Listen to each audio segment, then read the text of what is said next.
How to enable dictation on iPhone. Hello everyone, I am Bishaka and welcome to our channel. Now let's get right into the tutorial. Firstly, go ahead and launch the settings application on your device and tap on general and then scroll down and tap on the keyboard option you see there. Further scroll down again and you will see the option for enable dictation.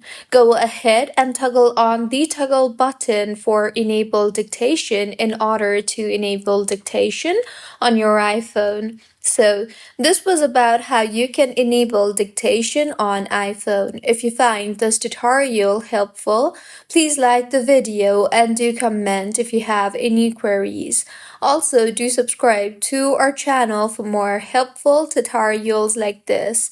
See you on the next one.